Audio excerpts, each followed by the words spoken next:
It's time to talk sports. It's Hacksaw's Headlines, a panorama of the world of sports, stories, comments, and opinions. Touchdown, San Diego! Now, here's iconic sports talk show host Lee Hacksaw Hamilton and co-host John Riley. Who wants to talk sports? We do. We welcome you to our Thursday podcast up and down the West Coast from the DIXIELINE Lumber and Home Center Studios in San Diego. This is Lee Hacksaw Hamilton, along with the irreverent John Riley, broadcasting from left field. We welcome you to our Thursday podcast as we kick off a great sports weekend. Our podcast brought to you by DIXIELINE Lumber and Home Stores. There are 9 locations in San Diego to serve you. You got projects for the fall, for the winter, for the holidays. Think about your best friend to get those projects done. DIXIELINE Lumber. John, we got a ton of topics on the table as we kick off this great sports weekend. We're launching some more information as we celebrate our first year doing our podcast together. We're starting other projects that we'll be delivering down road to all of our viewers on live stream, but we want teammates to join us immediately. Explain what we're doing right at the top. Right at the top. I mean, the whole insiders group thing. I mean, so this is going to be terrific. So if you want to get connected more with Hacksaw, we're building a membership plan and it's free. You can join. Just go to LeeHacksawHamilton.com, sign up, drop in your email there. We'll get you on the list. And we're going to have a lot of bonus content that's exclusively for people that are in the membership group. So go to my website, LeeHacksawHamilton.com. Right there on the homepage in the upper right-hand side, there will be an orange box. Register, first man in to become part of the insiders group. And as we progress through the course of November, December into 2024, we'll be adding different things for the people who are part of the insiders group. There's nothing in the world that's free except my website and joining what we have just started, Hacksaw's Insiders Group. Go to my website. John, tell them about what happens at the end of our live stream broadcast, circa Fans Forum. Fans Forum. Okay, this is your chance to get involved. You got a hot take, question, or comment for Hacksaw. Just type it in the live chat on Facebook or YouTube, and we'll get you involved in the Fans Forum segment. And a reminder, if you like sports, check my website. I write a ton of it every day. LeeHacksawHamilton.com. You get the best 15 minutes in sports. You get Hacksaw's headlines. You get One Man's Opinion column. And you get Hacksaw's mini polls. That's free, too. Go to the website anytime, day or night. You will like it. John, we got a zillion things to talk about. We're going to run through an awful lot of things. We want the fans to be involved. So join us on Fans Forum at the end. Let's start with baseball. Baseball. Ron Washington gets hired in Anaheim. Now, this is a crazy story. This is quite a unique and very surprising story. I spent part of today trying to dig through my contacts to get a better understanding. That headline might be a bit harsh, but this was a surprise hire. And the word of the day is why? Why Ron Washington rather than somebody else? They bypassed a proven winner to hire who is now the oldest manager in baseball. Has not managed in a decade since he lost his job in Texas. Has interviewed 7 times for jobs in the last 3 years. Nobody hired him, including the general manager of the Padres, A.J. Preller, who's hired virtually everybody he ever crossed the hallways with while with the Texas Rangers, did not hire Ron Washington. Yes, he led the Texas Rangers to 2 World Series appearances, lost both times. His career record in Texas was .664 and .611. He lost his job because of a cocaine problem, lost his job because of an adultery issue in his marriage. The Angels hired a guy that is really well-liked. He's a teacher, a lot of positive vibes as a coach. He was part of the Billy Beane Moneyball Oakland A's, was a trusted advisor, bounced around, got the Texas job, did well, got bounced out, finally landed on his feet with the Atlanta Braves. The guy is liked by a lot of people, but there's a track record there. And I asked the question, why? Why would you bypass Buck Showalter, who's done some really good things in a lot of different places? A World Series Arizona, a victory, Texas, rebuild Baltimore, New York Mets, where he won almost 100 games one year, then saw his entire team wiped out by injury and got taken out by the new owner. Why would you bypass Buck? Brian Price, highly revered, former manager of Cincinnati, pitching coach a bunch of different places. You bypassed him. Angels have had monster pitching problems for an extended period of time. Did not give a long look-see at Don Mattingly. Pretty respected guy, bunch of different places. Dodger Stadium, Miami, legendary Yankee. Talked to, did not move on Darren Erstad, revered at Angel Stadium as a player, went on to become a college baseball coach, Success University of Nebraska, did not hire him. Why would you hire Ron Washington on just a 2-year deal? That comes a day after Craig Counsell got the record 5-year, $40 million highest paid manager in the history of baseball. Why would Ron Washington agree to just a 2-year deal? Well, the more digging I did, I came up with this one. He's going to stock his coaching staff at Angel Stadium with former Major League players, including a couple of ex-Angels.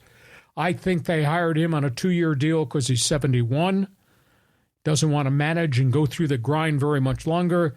They hired him to tutor Torrey Hunter, longtime major leaguer, very respected, regarded guy. By the way, Ron Washington worked with Perry Manassian. They were both in the hallways in Texas, both in the hallways in Atlanta.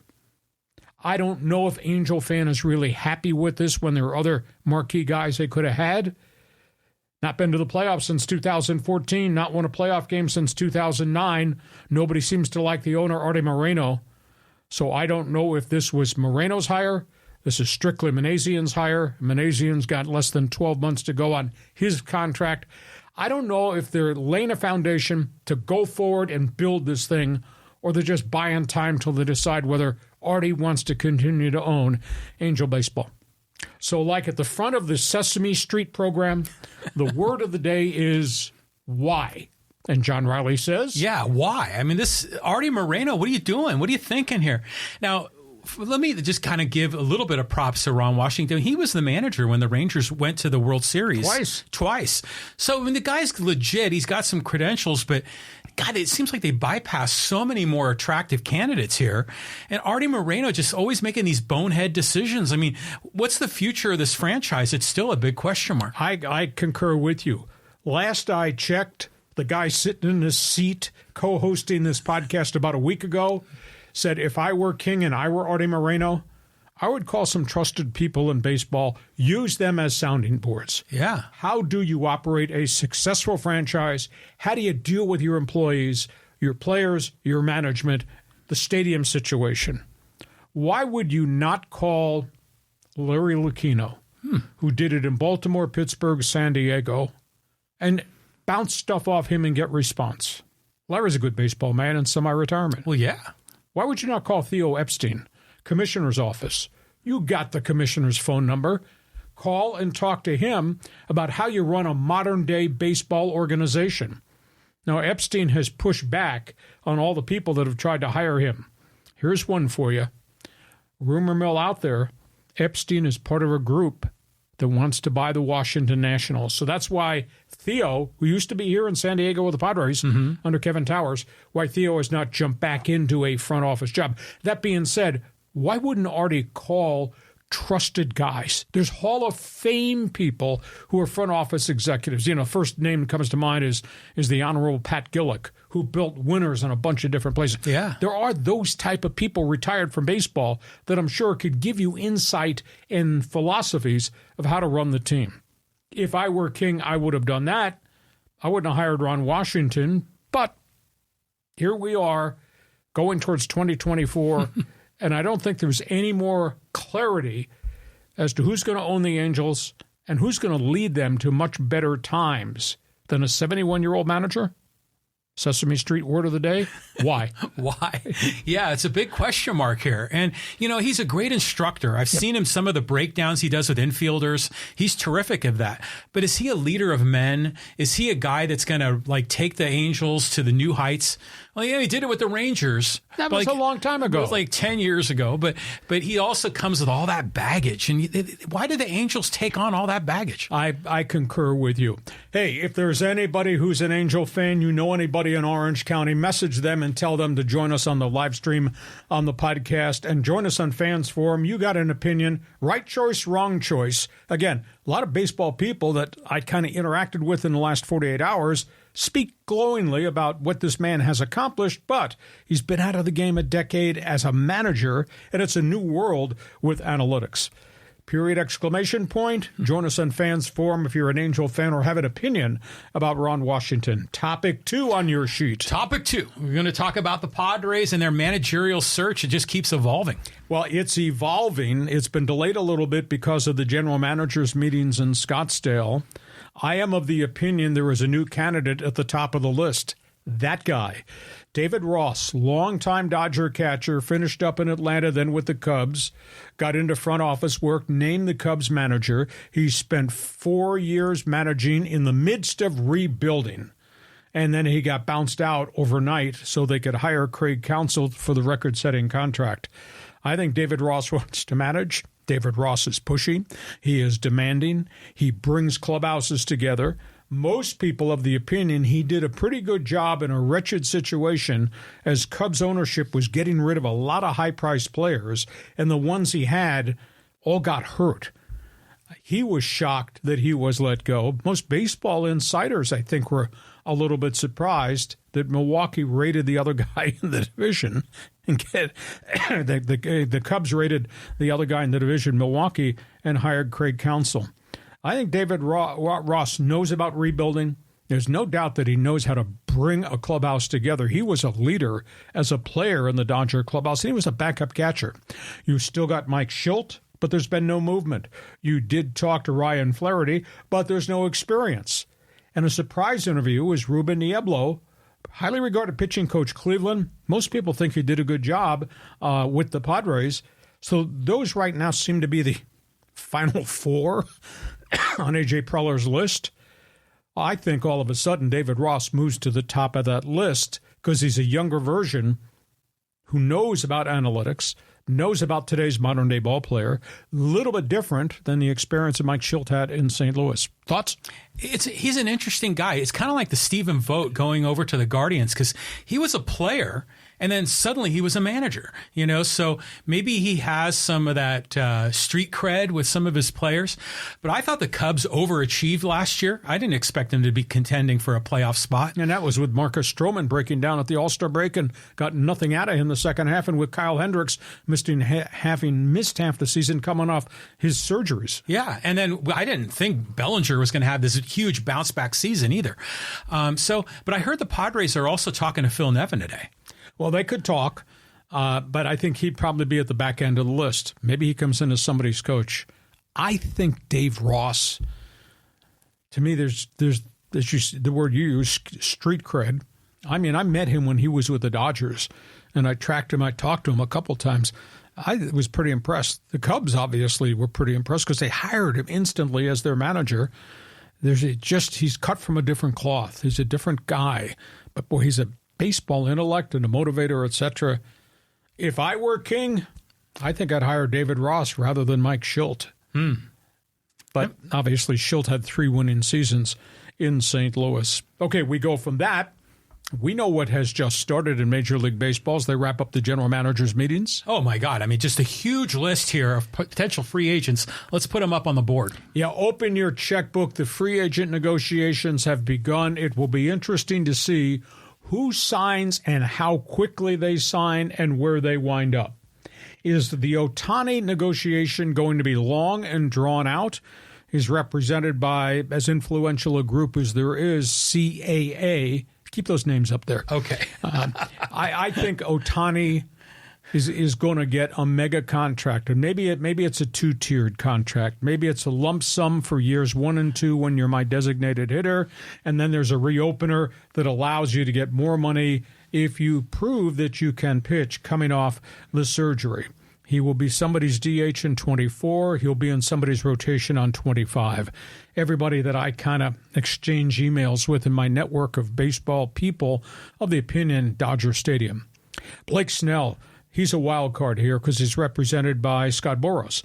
Blake Snell is probably going to ask for 5 years. He's probably going to ask for upwards of maybe 140 to 150 million. Wow. That's an awful lot of money for a guy that had one super year in Tampa, one superb year in San Diego, buffeted by a lot of ups and a lot of downs. I hear Cardinals more than anybody else. Aaron Nola, workhorse. This guy has made himself into a complete pitcher. Philadelphia Phillies, one of their aces with Zach Wheeler. Have a hard time believing that Philly would let him walk. Again, term. How long is the contract? Maybe that'll chase Philadelphia out of the negotiations if the agent asks for a 5 or 6 year deal. If I were king, I don't give pitchers 5 or 6 year deals. Wild card guy is Jared Montgomery. You know, he went from where he was in St. Louis to Texas. Dude's got a World Series ring. He pitched pretty well. Finally matured as a starting pitcher. He bounced around from, I think, Kansas City to the Yankees to on to St. Louis and then to Texas. Josh Hader should be the first reliever to come off the board. I'm not sure where he's going to wind up, but everybody needs a closer, and his price tag is probably going to be about $20 million. Cody Bellinger, represented by you-know-who. Scott Boras. Now, this guy had 2 fabulous seasons with the Dodgers. Then he got hurt. He had 2 substandard seasons. He looked awful, like he lost his ability to play. Unbelievable bounce-back year. I don't know how much playing at Wrigley Field's confines had to do with Cody Bellinger's success. Bellinger is out there. Now, the issue, because of who the agent is, John, is how much and how long a contract are they going to demand? Is he a one-year wonder at Wrigley Field? Has he been reborn? Now is he what he was with the Dodgers? Remains to be seen. Matt Chapman, Toronto third baseman. Okay. Average hits for home runs. Yamamoto, this guy is 25 years old, spectacular career in Japan. I think his career ERA is like 1.70 in Japan. They say he can be somebody's second or third pitcher. Jo-Hung Lee, outfielder, center fielder, can fly, hit 350. Now, I don't know how 350 in Japan equates with Major League Baseball. Eduardo Rodriguez, Detroit, opted out of the contract, refused to go to Dodger Stadium, pitched well in a bad situation. He's probably the head of the second tier of free agents. Justin Turner opted out in Boston. I hear he's going to Arizona. I don't think the Dodgers can bring him back because the Dodgers have so many other needs. Aroldis Chapman, once feared closer, the 105-mile-an-hour fastball, bounced around a lot in the last group of years, lost a little bit of his velocity, but he'll probably be the second reliever off the board, well back of the pack from Josh Hader. And a wild card name that's not up there on the board has to be considered because his agent has met the last 2 days with teams in Scottsdale, Trevor Bauer. Do you touch the toxic talent, or doesn't it matter because he never, ever got charged? He paid his price in terms of his credibility, etc. So a ton of names out there. John, go ahead, flip through what you want to talk about. Well, first of all, I think this is going to be like the Machado Bryce Harper year, where everyone's kind of waiting to see what happens to Shohei Ohtani, right? And that'll be the first domino to fall, and then they'll all go. There's a few names on that list, like Justin Turner. When the Dodgers got rid of him, I thought he was on the downside of his career, but he played really well in Boston. So he's rejuvenated. Short-term contract. Yeah, he's a short-term guy. Yeah, he's the AM/PM man. You know that guy, the character of the convenience store. The guy that to me is intriguing is Montgomery, because I've heard a lot of very positive comments about him, not just in terms of his pitching abilities, but his intelligence, and that he could be like a really good anchor for a rotation. So we'll see. My theory is my team can't be in the Ohtani sweepstakes. I'm not waiting for Ohtani. I'm going to go after whom I need to go after, whether I'm the Padres or I'm the Giants or I'm whomever. Keep in mind, San Francisco's got contacts in Japan. I hear they're really interested in Yamamoto, and Lee, the outfielder's landing spot, might be San Francisco. But the Yankees are in on Yamamoto. Keep that in mind. Of the names that are there, most likely to stay, Philadelphia can't let Nola go. That's my gut feel there. Now, Texas is not afraid to spend. And there's a wild rumor out there that Texas is going to be in the Ohtani sweepstakes. Wow. Now, Does Shohei look good in a cowboy hat? I don't know. But that's the rumor out there, considering what Texas spent over 2 years to become a World Series team. So lots of names and notes in the news there. Wow. I mean, it's crazy. I mean, it's all starting to open up, all this free agency. I mean, this is an amazing time of the year. But have we seen anyone sign yet? I don't think anyone has. None of the big names. None of the big names, right. One sidebar question for you. You, in left field, are the general manager of the Padres. From left field, are you spending all your time to try to re-sign Soto right now? Or are you spending time to go find potential starting pitchers 3, 4, and 5 right now? Should you take care of Soto? Should you trade Soto if you can't get him signed immediately? Keep Soto, let him run the season, see what kind of season he has. So you're dealing with Soto, or you're going to go deal with the pitchers? We got to walk and chew gum at the same time. So I think you can have conversations with Boris. Apparently, they've already talked.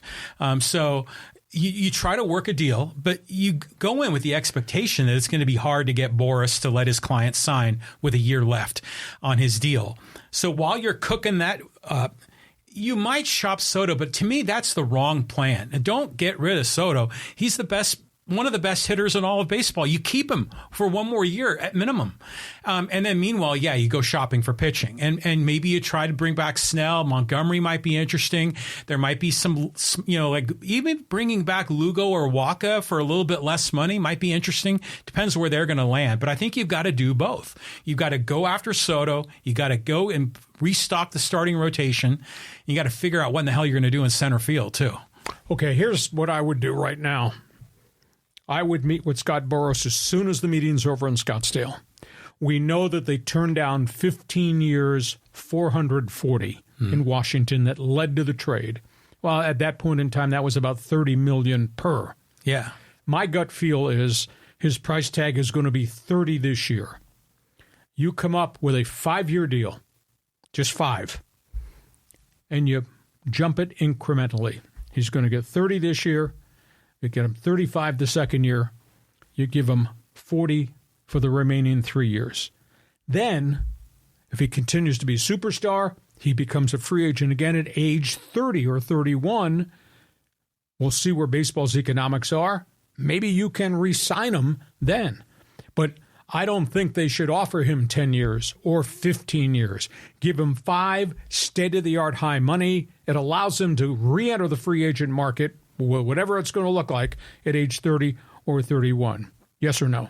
Well, if I'm the Padres, yeah, but I don't think Soto's signing that deal because they're going to want like an 11-year deal, just like Bogarts got, or like Machado got a 10-year deal or whatever it was. Because when that contract expires and he's in his early 30s, his skill level is kind of peaking, maybe starting to plateau, maybe even declining a bit. And then, he's going to get a lot less for his mid-30s, late 30s. So I don't think Boras signs him to a 5-year deal, so even at state-of-the-art money. He's betting on himself that he's going to continue this. He'll only be 30 if you take my 5-year offer. But someone else is going to put a 10-year deal on the table. Because that's the going rate these days. No, it's the only place that's going rate these days is down at Tony Gwynn Way at Petco Park. John, I don't see anybody. I knew you were going to do this show from left field and just be off on a tangent. I don't see anybody offering anybody 10-year contracts anywhere in baseball. Where? No, see? Yeah. Now I'm thinking. I mean, what don't about... think, as Kevin Costner would say in Bull Durham, don't think you hurt the team. Yeah. Well, what about Garrett Cole? How long is his contract? I want to say... Well, he's a pitcher, so it's shorter. But Aaron Judge, how about him? He signed through age 45, I think. Yeah, something crazy. But those are the exceptions. But Soto and Aaron Judge are kind of, at the top of the heap. I would have a hard time believing Boras would let Soto do that. Even if it's way above market the first 5 years? Well, it depends on the competitive offerings. If all these other teams are dealing with this debt to income ratio challenge and they've all got to tamper or temper their payroll, then he might not have as many options as he thinks he's going to have. Okay, Fans Forum chat box is open.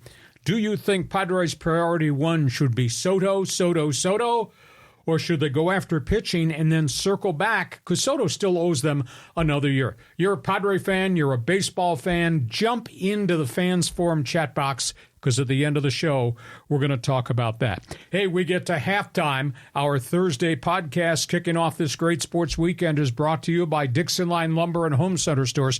John, you've done business at DIXIELINE.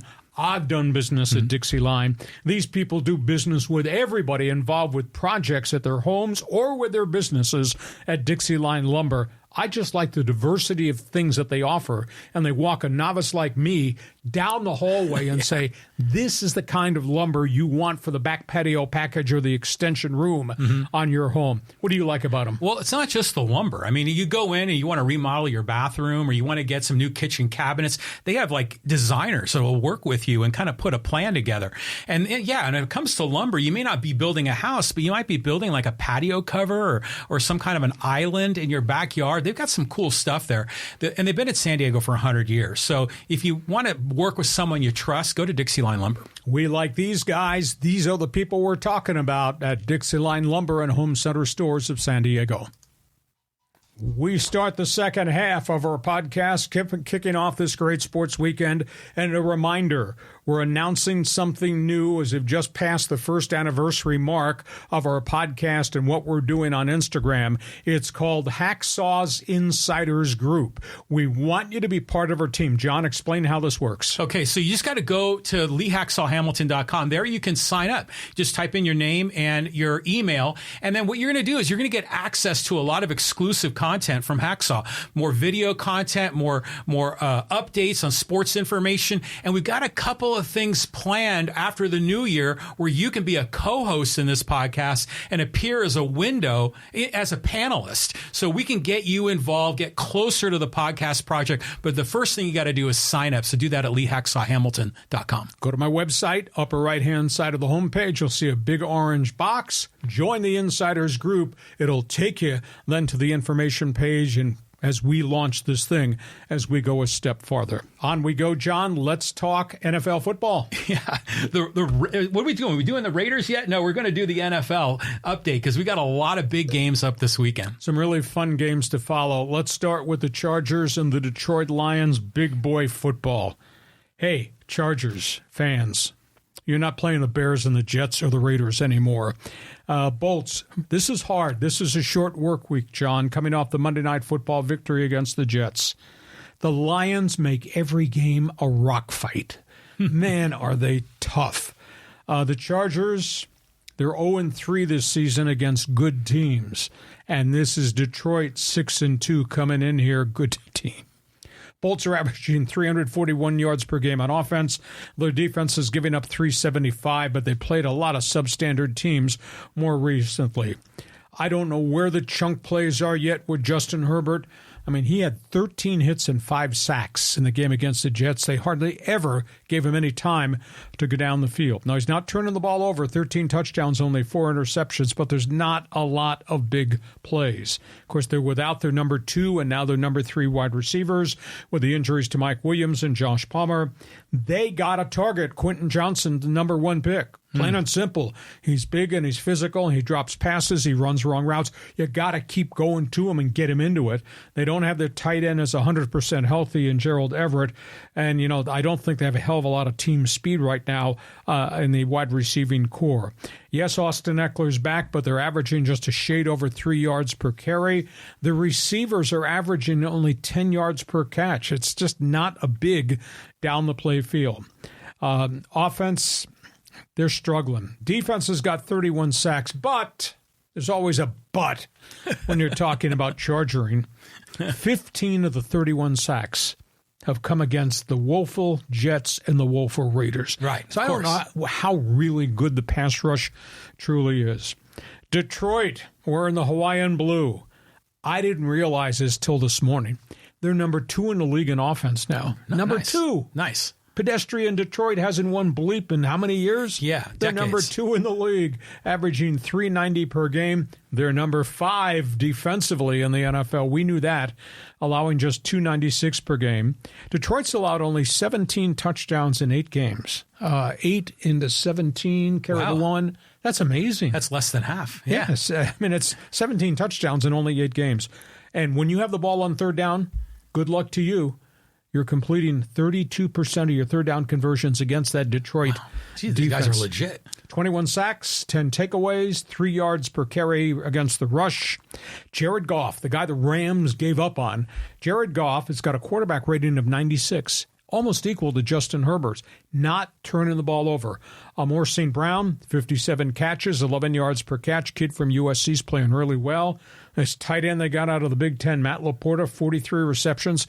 He's averaging 10 yards per catch. Their backup receivers, when they come off the bench, are averaging 18, 12, and 12. And then there's the young running back, came out of Bama, Jahmyr Gibbs. 564 all-purpose yards in 5 games. Wow. He's averaging 5 yards per rush and 5 yards per carry or per reception, dump and run. This is a pretty tough team. You ever been in a rock fight? You don't want to be in a rock fight. No, not at all. But the Chargers, they beat the Jets, but that game was just terrible. It was just awful. All these punts, and it's just inept offense. I mean, the Lions are a big step up over the Jets. Well, the Jets defense, that looked really impressive. Lions defense, I think, is equally impressive. So this will be a challenge for the Chargers. These people that are emailing me and my friends, stop it. Chargers are back.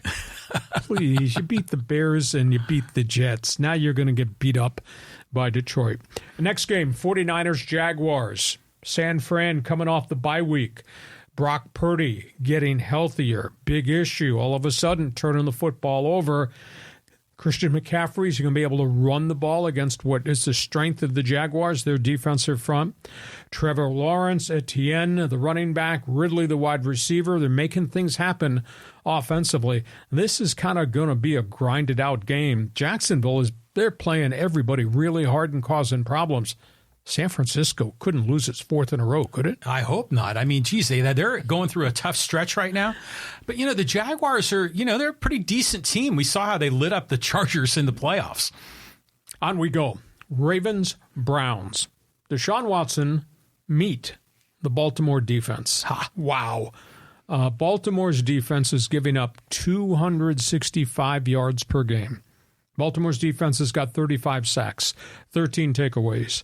On third down, lucky you get to convert 34% of your third down plays against the Ravens defense. And you got the hot MVP candidate, Lamar Jackson, at quarterback that's doing everything. Now, when he lines up at the line of scrimmage, that guy wearing number 97, that's Myles Garrett. Myles Garrett leads the defense, got 27 quarterback sacks. Cleveland's defense is kind of carrying this team. But, boy, this might be a long Sunday for Deshaun Watson with no running game and to face that Baltimore front. Yeah, this is going to be a defensive, challenge between both of these teams. But, you got to go with the Ravens here, right? I mean, they're stacked, and you even predicted they're going to win the division. Raiders, New York Jets. Well, there was a lot of excitement last week in Las Vegas.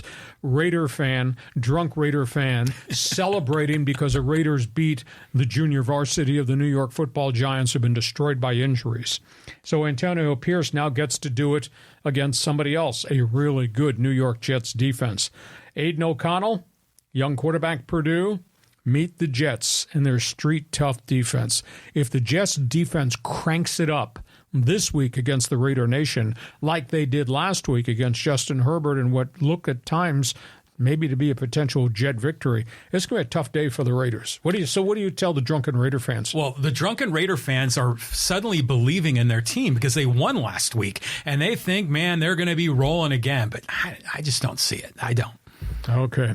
Speaking of the Raider Nation, next topic on the table. Oh, yeah. The Raiders got some potential coaches here. Yeah, this is really interesting because I've tried to put together a list of what people have told me around the league. Obviously, the top name at the board is Jim Harbaugh if Jim Harbaugh gets removed at Michigan. And that's a whole story unto itself we're about to address.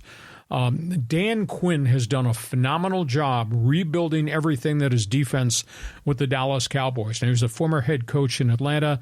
He's a fiery guy. He's got a lot of expertise that side of the football.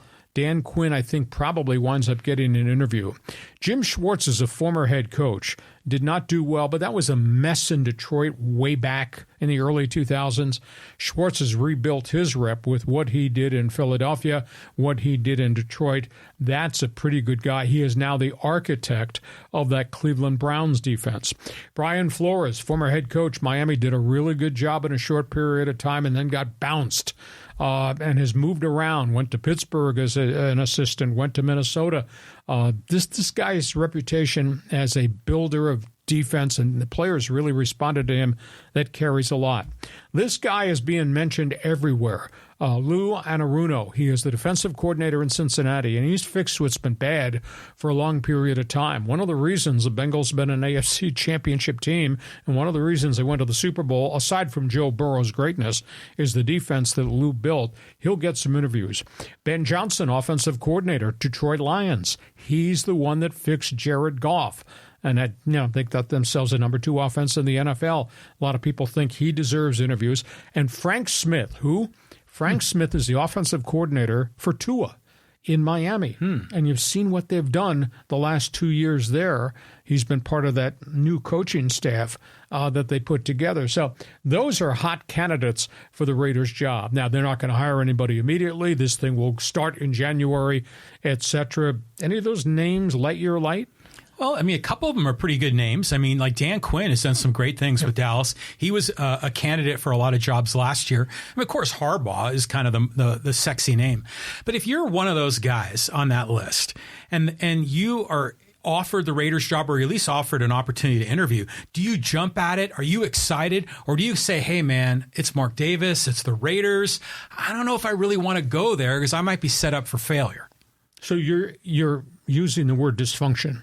Yes. Without using the word dysfunction. Right. So that's why I'm wondering if these coaches are going to shy away from the opportunity. I think a lot depends as to whether they hire general manager first, or does Mark Davis pick the coach and then interview general managers? Weird scenario there.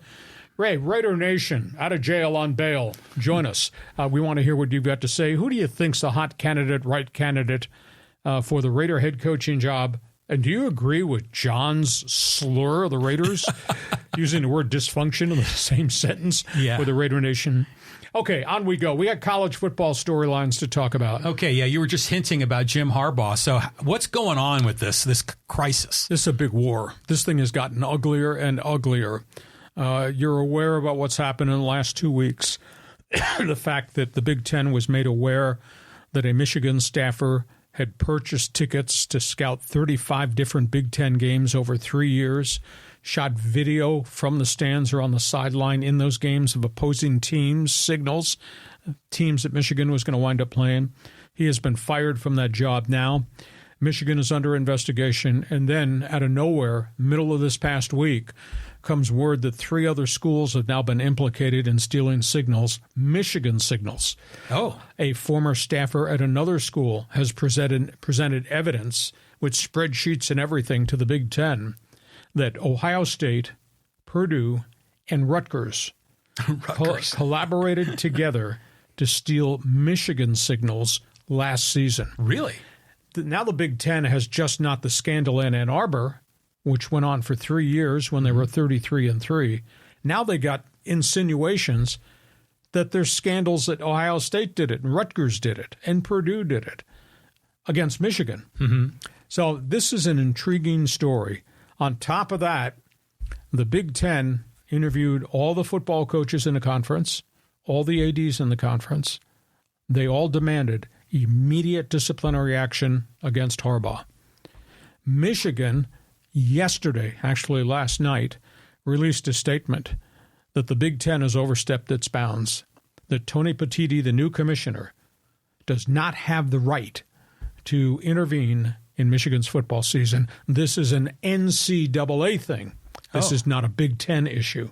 The Big Ten's response is the head coach, it's called bylaw 11.11. The head coach is responsible for the actions of any staffer in the football program. Yeah. Including that guy who was caught videotaping, who's since been fired. So Tony Petitti is of the opinion, I do have the right to discipline them. What I think is going to happen, and it's going to be followed by an injunction. Michigan is going to go to court and seek a restraining order against the Big Ten. I think what's going to happen is they are going to suspend Harbaugh indefinitely. Rest of the season for whatever's left there, that includes the Ohio State game, and obviously the college football players. I don't think they're going to sanction the football team itself, but I think they're going to go after Harbaugh. And a week from now, we're going to be, do we have any lawyers here who are friends of ours? We need a lawyer here to sit at the table. A week from now, their Big Ten is going to be hit with an injunction that Michigan's going to get saying you've overstepped your boundaries. This is an NCAA issue. So who controls the discipline on Harbaugh? Because it's Harbaugh's program, Harbaugh's people, and that bylaw says coach responsible for every staffer in that program. Yeah, of course he's responsible. And of course the Big Ten should be able to take action because it's their conference.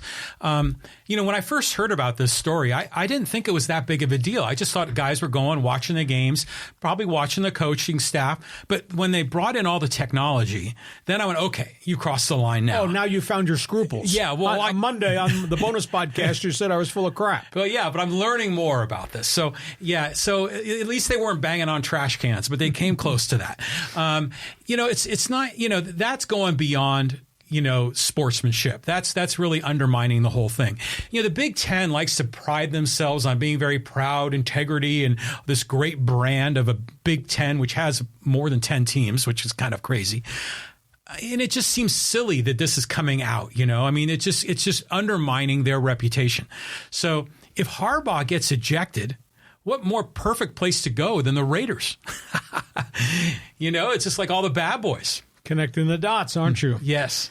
I guarantee you that this will be a topic in the next Monday bonus podcast. You're a college football fan? Hey, Fans Forum is open. Your reaction, Big Ten, NCAA, who has the right to discipline Jim Harbaugh?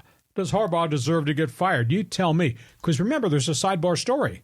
Harbaugh is still under investigation for the COVID recruiting violations in the shutdown in 2020. That was the hamburger thing, right? No, that was making contact with recruits. Okay. During what was supposed to be the COVID blackout period. Right, but I think he got people over and they met and had a hamburger.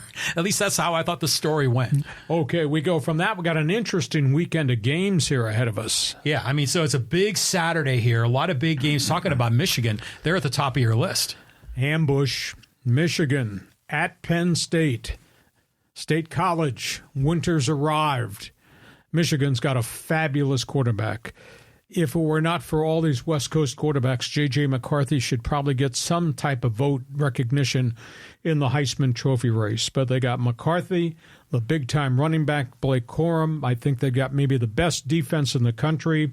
I don't know if Penn State's young quarterback, Drew Allar, is going to be able to hold up to everything Michigan does defensively. But I do think McCarthy's going to face a challenge because Penn State is phenomenally athletic on defense, very fast, very physical. So they're going to slow McCarthy down. I think Michigan's got too much.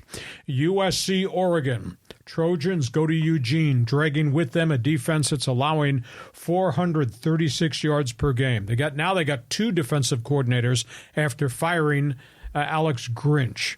But they're facing Bo Nix, who's one of the top throwers in the conference. Caleb Williams is having a mystical season, but his ability to get the ball in the end zone has decreased the last 4 weeks just because their offensive line is not very good. And because USC's defense is awful, Bo Nix is going to go crazy. I got Oregon winning that one like I got Michigan hanging on to beat Penn State. Washington, Utah. Michael Penix, 26 touchdowns on the season, leads the conference in yardage. They face the Utah Utes. Their defense has given up 282. Defense isn't real sexy, but they play it really well. I think Utah will slow down Washington to a degree. Utah just does not have enough offense. And then we got kind of a really interesting game here. Vegas, Wyoming. We got two guys in the running for Coach of the Year. UNLV is getting zero pub nationally. They got 7 wins. They haven't had 7 bleeping wins since the guys in the covered stages came across the mountains with horses. That's a long time ago. UNLV, Barry Odom's done a phenomenal job. Former head coach, Arkansas. I mean, he used the transfer portal. He recruited some kids from the Deep South. Vegas having a hell of a season. And Craig Bowles has done a great job at Wyoming. They don't have a lot of resources. These are 2 old school guys. Bowles has lost his last 2 quarterbacks to the transfer portal. He lost his top running back that went to the transfer portal, and yet he's got Wyoming in second place. So this would be kind of a fun game, Vegas versus Wyoming. So, John Riley says about any of those games? So I'm going to be watching the SC Oregon game because we've been looking forward to this because SC had all those tough games on the down road on their schedule. But yeah, Oregon I think is going to carve them up. And then the other game, Utah-Washington, to me is interesting because I mean what's the guy's name, the quarterback for Utah who's been hurt? Well, Cam Rising is done for the year. He's done. Okay. He's going to ask for an extra year of eligibility because he's not fully recovered from the knee surgery post Rose Bowl injury. Okay, so he's still, but their second string guy has been doing really well.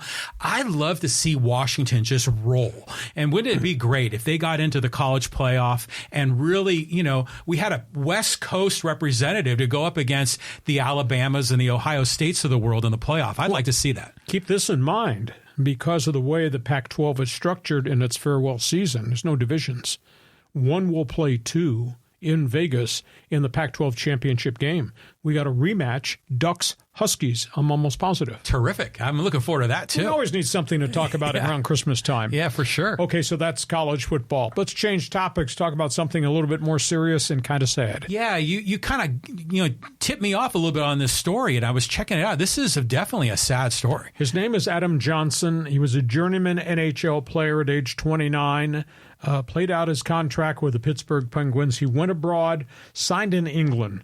He's playing in what's called the English Elite League. He was at a game this past week, got hit at center ice, and just a fluke check, got flipped. Throat got cut, a skate cut. He bled to death. He's only 29 years of age. They just had the funeral service in Hibbing, Minnesota yesterday, had almost 2,000 people, including NHL players that came to the funeral. It's tragic the way it's happened, and now there's this huge discussion about how can we make the game safer. The NHL and the union have met twice this week to talk about the use of throat guards. It's almost like a turtleneck sweater with padding right here that protects the throat, but it's heavy. Players have worn it. They feel very uncomfortable. They think it kind of limits their ability to swing their stick, etc. It's just not a skate situation. You can get hit in the throat with a high stick, an accidental high stick. You watch defensemen and forwards in the combat in front of the net twirling guys around to try to clear the crease. You could get hit that way. You could take a deflected shot, a puck to the neck. But the NHL, it has to be negotiated through the union. The Pittsburgh Penguins are the first team, though.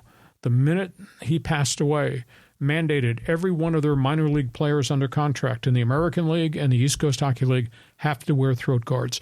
All 3 leagues in the Canadian junior ranks, which is the primary developmental area, Ontario Hockey League, Quebec Junior League, and the Western Hockey League all mandated all players, effective last Saturday, had to wear throat guards. College hockey is examining it. They haven't made a firm and final decision yet. Some NHL clubs, I was told, the Ducks have told their players, if you wish to wear it, try it out in practice, wear it in the games. We're not ready to mandate everybody must wear it, but you wear all the shoulder pads. You wear these arm guards so you don't get skate cuts on your wrist or quads. Elongated gloves now. You obviously wear stuff on your quads and your knees. And hockey players wear what I guess are called calf pads, wrap around, so there's not a skate cut there. Guys still do get cut. They fall at certain angles or exposed, and if they can get nicked. But it's a tragic thing. I would hope at the funeral the word was, I hope he did not die in vain. So maybe something good will come out of an accidental fluke hit at center ice. Well, I'm surprised this doesn't happen more often, you know, especially with a blade on the ice. But doesn't this remind you a little bit about the Steve Yeager thing with the Dodgers back in the 70s? With the bat. And then he had to get the throat guard, and that became a mandated thing in MLB. When I was in the minor leagues in hockey, in the old Eastern Hockey League, we played a game against the New Haven Blades, and they had a veteran defenseman, big guy, fell behind the net going for a puck, and one of our guys tripped over him and just cut him on the back of the neck, skate cut by accident. Mm-hmm. It was gory. He bled. They saved his life. It looked a lot worse than it actually turned out to be, but where the cut was in the back of the neck, it was terrible. Oh, yeah. So we'll see where the story goes, but obviously the NHL's addressed it immediately with the Players Association, and I think they're going to come up with a mandate that you're wearing all this other safety stuff, including visors. Mm-hmm. I think a throat guard's going to happen. You're a hockey fan, feel free to jump on board there. One final topic on the table before we go to Fans Forum. Love Hacksaw. You cover it all. We're going to talk F1 now. This is a war that's broken out. Formula One. They have 10 teams. The amount of money they're generating is phenomenal in F1 racing. And now they have expanded. They have 5 events in F1 racing in the United States next year on the calendar. About 5 now. Michael Andretti, Indy 500 star from the Andretti name family, has applied to go to Formula One, wants to build, it's called Andretti Cadillac GMW, wants to run in 2025 in F1. $200 million entry fee. He's made his application with the money. It's been accepted by the provisory committee that screens. There were 10 different entities that wanted to join F1. His is the only one that got approval. Now it has to go forward to be voted on. Total revolt. There are 10 F1 teams. There's one American, Haas US Racing. Only ones at this point that say they want Andretti to come on board. The other 9 say no. The cut in the pie would be too steep. We don't want to share it. Now, to me, that's hypocritical. This is Formula One, which now has 5 events, including next week's Las Vegas Grand Prix. I remember they are making mega money on tickets and on licensing for the F1 event. I mean, it's a big, bloody event. You go to Vegas, you won't go to the casinos. You're going to party for 3 days with the F1 drivers. Right. So they want the U.S. money, but they don't want a U.S. team to come in here, which has really upset some people. Andretti wants to be the 11th team on the grid, second American team. Has already got a contract with Colton Herta, longtime driver who came from F1. He would be their guy running the Cadillac entry. But these other teams are just dead set against changing and expanding the field. Don't know where it's going to go, but that's the latest story that's just broken. It is an anti-American, ugly American sentiment from F1 owners in Europe, even though they want our American dollar for the 5 events. Yeah, but this is just wrong-headed thinking, because it's like a zero-sum fixed pie thinking, because the sport is expanding. And there's more revenue, more running opportunities. Getting more teams involved in the sport can only make the sport even better. So, imagine if Major League Baseball still had the original 12 and never expanded. The sport would be a tiny fraction of what it is today. So this is wrong-headed thinking. But $200 million as an entry fee to get in? Well, look at the money they're going to generate. That's why the fee is so good. That's unbelievable. These other 9 teams say, oh, we'll take Andretti's $200 million. We don't want him, though, to cut up the bigger pie. My theory is if Andretti Cadillac does really well in F1, and that's saying a lot because it's really hard to win. Sure. Just, ask Team Mercedes, which hasn't won bleep in 2 years because Team Red Bull and Max Verstappen's gone crazy. But if Andretti comes there and becomes the first American team to do really well, it's been a long time since anybody went to Europe and did well that was from an American unit.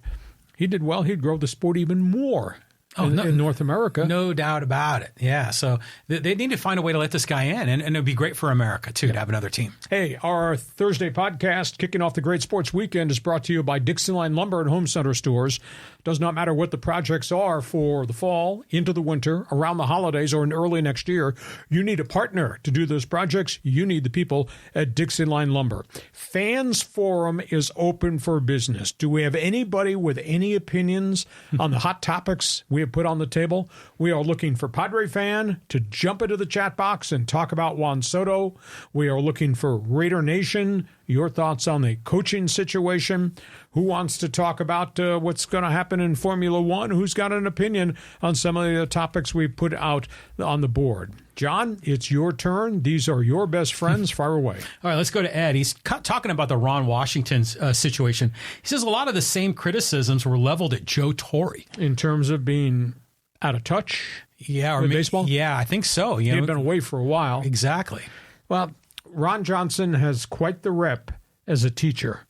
But Ron Johnson has not been a decision maker in baseball with this new breed of player and agent and rules and analytics in more than a decade. It's just, to me, really a surprise hire. But the more I dug overnight, the more I came up with the theory maybe Ron Washington, I should say, is just the guy to groom the next manager, and the next manager might well be Torrey Hunter, former Angel, former Twin, very intelligent, very popular guy. Does that make sense to you? Yeah, it kind of does. I mean, that was when you mentioned that, I went, oh, okay, that does make sense.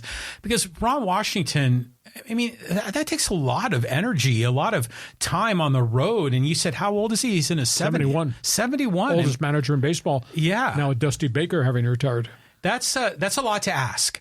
So if this is part of Artie Moreno's scheme to have like a succession plan, hey, that might work out. Okay, next question. Okay, let's hit some of these social media comments. Got some really good ones in here. And let's start here with a little bit about the Ducks. This is from Eliso Viejo Avalanche. He says, so far, so good for these young Ducks. Great discussion and analysis. Surprise team so far. Now, they did get shut out by the Pittsburgh Penguins at home after having won 4 in a row on the road.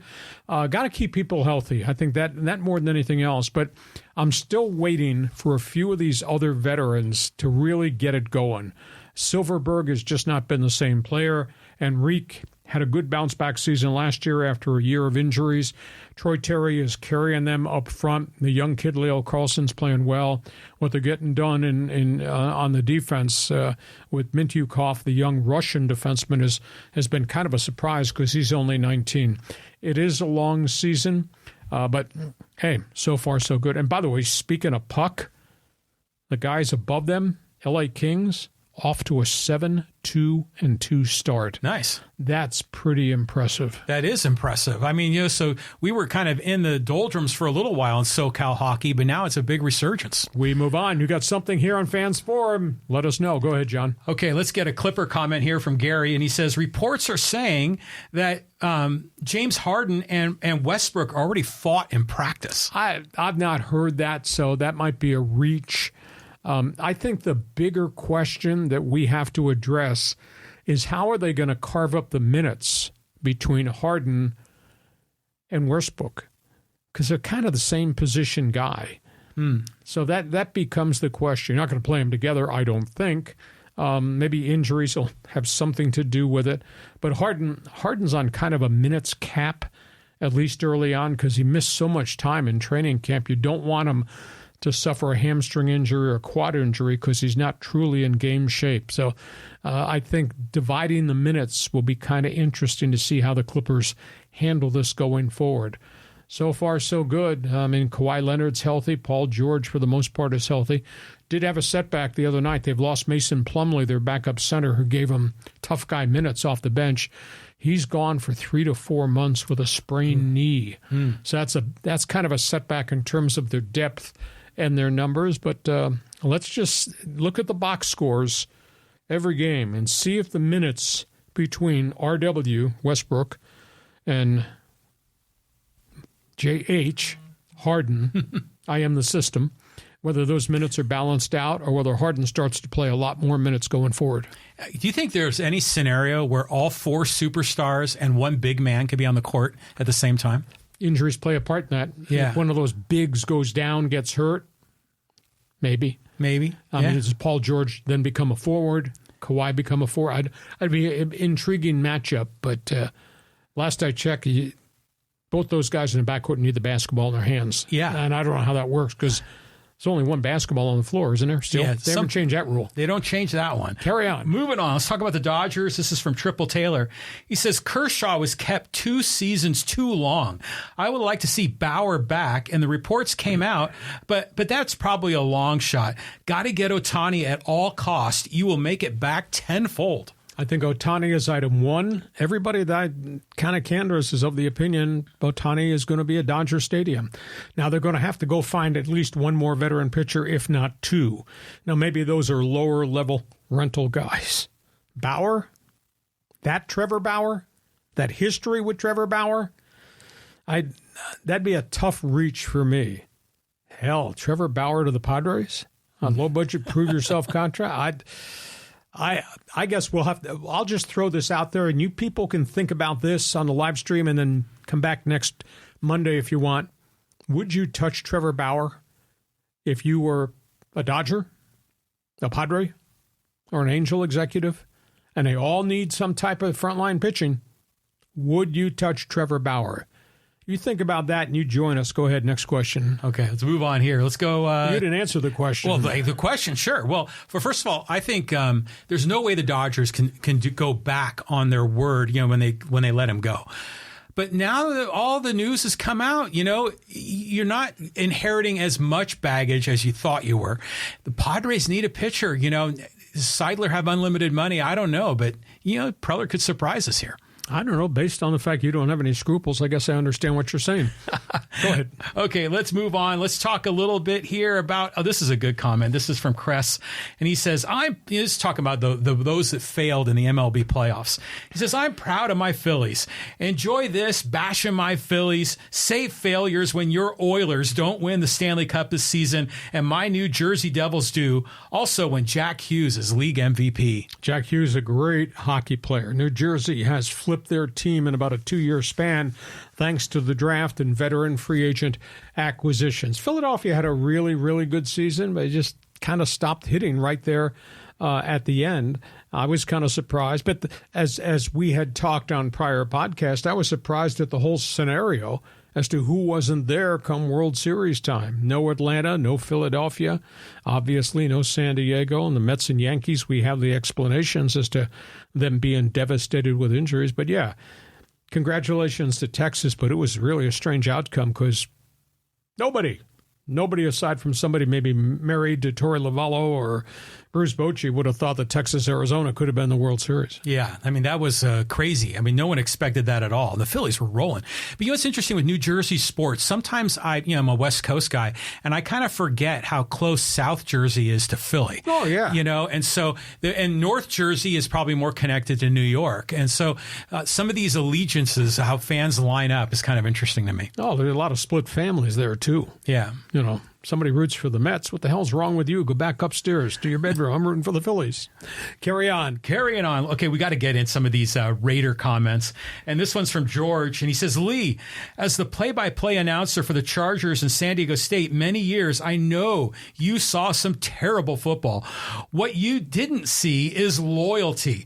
That's what we have. We don't always like the ownership decisions, players, coaches, and game outcome, but we do our part, which is to get loud on game day. Raiders Nations for life, from the Bay to L.A. to Las Vegas. Oh, anybody needs an excuse to put paint on, wear a costume, and get drunk.